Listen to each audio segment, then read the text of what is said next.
Coach, you call colleagues and say, what's it like to play at Maryland? I did. I had my staff call, so they just told me a little bit about what it is and said it's a loud environment. I anticipate, I think this is the first Big Ten home game, and so it's going to be a great environment. Urban, I remember last year, turf. At the start of the season, you were talking about how Dontre didn't have the hands to play receiver. How far? I say the hands. What? I said hands? It seemed like you didn't really trust him in the past. No, it was you can't just have a guy that can't block, he's so little. And when you're in a balanced offense, you got to be able to block and do all the things. So he's a little bit like a token player last year, but he's gained 15 pounds, he's stronger, and he's much more suitable. And also, he's the kind of guy that we wanted to, where you run him a little bit.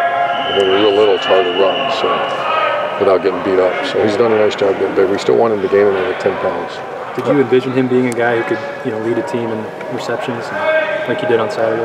Oh yeah. He's got pretty good hands. He's been a little bit of a body catcher, but he's really worked hard on it. And I like where he's headed. Do you expect a kind of a two-headed quarterback for them, or do you leave that to Luke and others? Oh, I talked to him. I haven't watched much film on him. I know one's a really good athlete, but there's something. I didn't watch someone said it was in a cast or something in his wrist. But we obviously when he's in there, it has changed.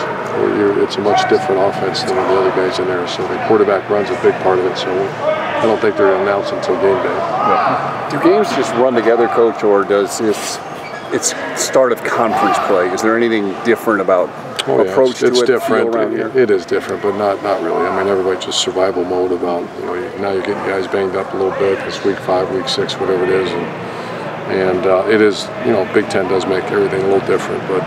To say what did you guys practice harder? No, but we understand the significance of this because our goal is to compete for a championship in November, and this is it. The Big Ten announced that they're going to go to multi-year scholarships. Announced they're going to go with cost of attendance. Yeah, some better insurance kind of things. You've been kind of tooting that horn for a little bit, haven't you? We're and our AD is great, and the president's great. So I'm sure we're right in the middle of all that conversation. I haven't been recently, but that's the right thing to do. As a coach, is that tough when the kid's not producing and maybe you'd like to send them on their way? Well, you don't really send them on your way. Some kids make decisions if they want to play or not to go to a smaller level. But we've never sent a guy on his way. Last year you referred to Corey Lindsley as like the apex of the offense. Does Jacoby Boren have that potential? Do you see that in this group?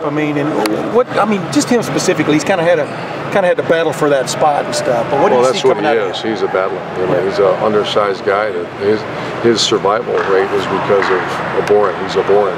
They're all like that. The ones I've been able to coach, and I wasn't with the older brother, but Zach's the same way. He's a grinder. He's a worker, and their survival rate at this level is because they're tough and they do things right now. He just was a center on offense. He had 700 some yards, so he's doing a good job. He needs to continue to battle because he's a little smaller in stature. Yeah. With 116 points last 2 games, is this offense sinking pretty well right now? Yeah, we have to do it against the better defenses. Taking nothing against Kent and Cincinnati, but we've got to continue to grow. And what I think is going on best is the balance right now.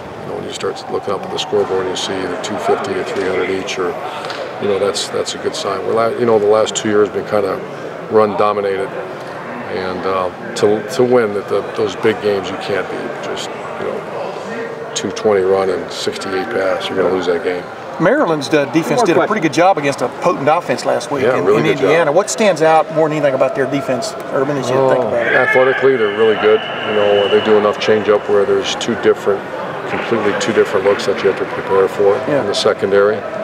But athleticism, they're the most athletic defense we'll face so far this year. Have you liked what you've seen from your pass defense this week in practice? Yeah, I really do. We had a good day today, and we're working at it. So I really like where we're at it. Thank you. Thank you.